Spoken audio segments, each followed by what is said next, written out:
Hey everybody, Grant Clayton, 1% List. So, part of this video is going to be training for how to overcome somebody who wants to price their house way too high.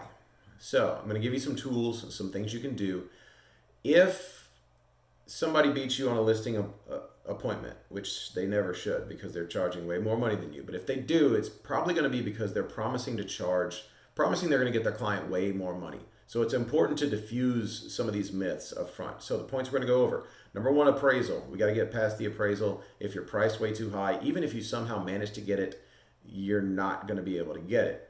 A lack of activity. Every day costs them money. And so the first 2, 3, 4 weeks are so crucial.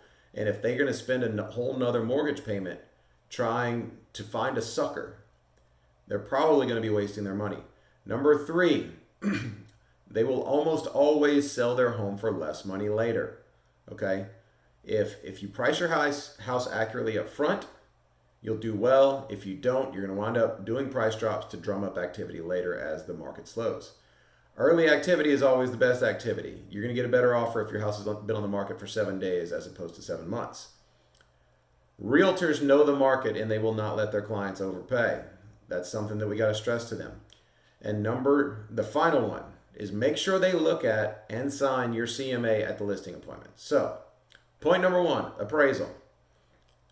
Align, and look, everybody's got to find their own style. The line that I typically give to clients when they tell me that they want to be ridiculously too high is I'll show them the market analysis. I'll show them where they are.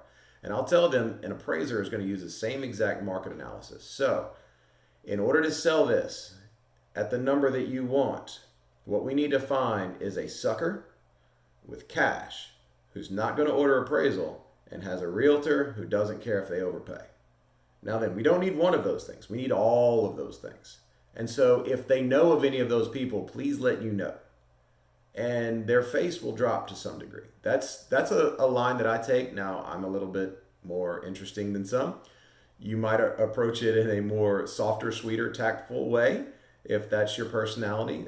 But they need to understand that even if somebody made them this ridiculous offer, if it's not a cash offer that doesn't require an appraisal, they're just not going to get it.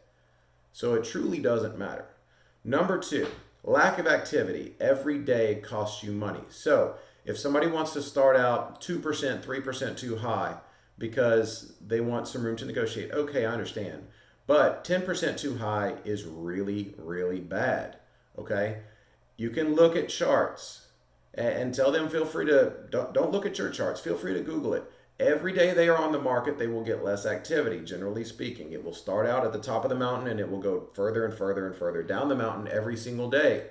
Okay? So every day that they're spending overpriced, it's just costing them money. They're just paying their mortgage, their principal, their interest, their property taxes, their utilities. They're staying in a home that they don't need to be in every single day, hoping a sucker will show up. So in the day of information where so much information is online, they're hoping they get an idiot who doesn't want to know any of that information. The odds of that are impossibly small. Number three, they almost always sell for less money later. Okay? So if you start out too high now, everyone's going to look at your house and say, that's way too high. They're not motivated. Then 4, 5, 6 months from now, when you're really motivated to move your house, now you've got to drop it drastically to get that activity back. Now you've got to look cheap. Okay?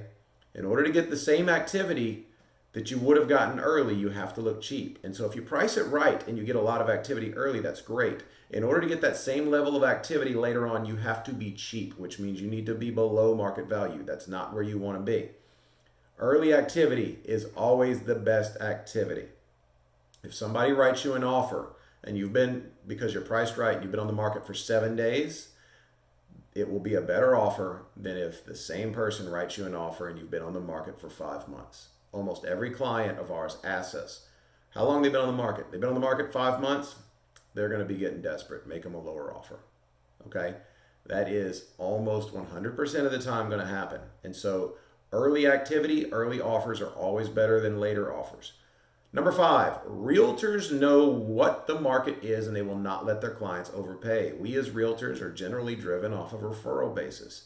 If agents are running around letting their clients make ridiculous high offers for properties that are not worth it, that person will eventually figure that out and they will tell that realtor and tell all their friends, you did not do a good service for me, and I'm going to tell my friends you did a bad job. That's the worst thing for a realtor. The best way for a realtor to get repeat business is to get their client a good value on their purchase. Okay? If they feel like, hey, my realtor did a good job, they negotiated well for me, they got me a fair price, they will use them again. Realtors are not going to let their clients overpay. They just don't do it. Okay? Finally, for the person who is just adamant, you make them look at and sign your CMA. This is now standard procedure for everybody on my team, and it should be standard procedure for you.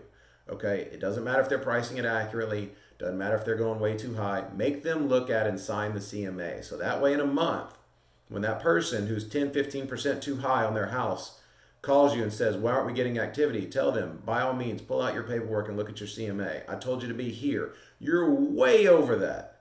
So why do you think you're not getting activity? Is it because you're not in the newspaper? Or is it because everybody's looking at your house and saying it's way too damn high? Okay? That is what you need to be dealing with.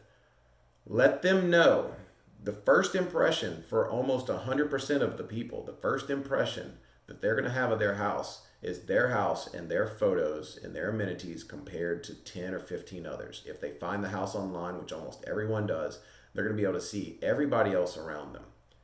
There's not going to be an agent there saying, oh, trust me, this house is worth it. Okay? That's not going to happen. All right? They are going to be sitting there on the internet way too high. And everybody will shun their house and it won't get activity. And it's going to cost them money, both in payments and in a long-term offer. These are some strategies you can use to get people talked back off the ledge if they want to go in way too high. Look, we're already saving them money. They don't have to be greedy. All right, they're already saving a few bucks with us. All right, don't forget you can push that too. Hey, you're going to list it with another agent down the road, she's going to cost you an extra 10 grand and you're going to be 10 grand too high.